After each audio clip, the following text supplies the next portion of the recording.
Hi friends, welcome back to our channel PSR. Good morning friends ఈ వీడియోలో మనం కోలార్ మార్కెట్లో ఇప్పటివరకు జరిగిన యాక్షన్ ప్రకారం టాప్ ధరలో ఎంత పడుతున్నాయో తెలుసుకుందాము. ఈరోజు డేట్ వచ్చేసి 12వ తారీఖు 9వ నెల 2024 సంవత్సరం. ఇక్కడ కోలార్ మార్కెట్ విషయానికి వస్తే ఈ థర్డ్ రకం క్వాలిటీ వచ్చేసి 30 రూపాయల నుంచి 120 రూపాయల దాకా కొనుగోలు చేస్తున్నారు. 30 రూపీస్ టు 120 రూపీస్ దాకా అయితే కొనుగోలు చేస్తున్నారు. థర్డ్ రకం క్వాలిటీ 15 కేజీల బాక్సు. అలాగే సెకండ్ రకం క్వాలిటీ విషయానికి వస్తే 150 రూపాయల నుంచి 300 రూపాయల వరకు అయితే కొనుగోలు జరుగుతున్నాయి.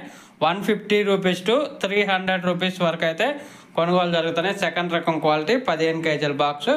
అలాగే ఫస్ట్ రకం క్వాలిటీ టాప్ అండ్ టాప్ ధర చూసుకుంటే 320 నుంచి 380 రూపాయల వరకు అయితే కొనసాగుతుంది టాప్ ధర. 320 రూపీస్ టు 380 రూపీస్ వరకు అయితే కొనసాగుతుంది. ఇప్పటి వరకు జరిగిన యాక్షన్ ప్రకారం 8/20 వరకు జరిగిన యాక్షన్ ప్రకారం ఇంకా యాక్షన్ జరుగుతుంది కాబట్టి ఇంకా ధర అనేది ఇంకొక 50 రూపాయల దాకా అయితే ఎక్స్పెక్ట్ అయితే చేయొచ్చు. ఓకే ఫ్రెండ్స్, వీడియో నచ్చితే లైక్ చేయండి, షేర్ చేయండి, కామెంట్ పెట్టండి.